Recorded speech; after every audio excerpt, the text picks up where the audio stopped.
汽车慢慢往前开，下一秒，一座水塔从天而降，砰一声砸到地面。驾驶跟其他目击民众全吓坏了，赶紧查看发生了什么事。事发就在2号早上7点多，桃园寿山路上有一间民宅的顶楼正在施工，原本屋主买了2座水塔，准备要安装，没想到风太大了，直接将其中一座吹落到路面，一辆休旅车正好经过，直接被砸中。砰一声，一大声，我女儿在睡觉。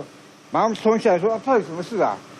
结果还好，人没有怎么样。好险，早餐店它是刚好掉下来，那时候很多人买，没有砸到。屋主正在整修楼顶，却发生水塔掉落意外，休旅车后照镜轻微受损，但幸好砸下来的地方没有其他人车，屋主跟车主也已经达成和解。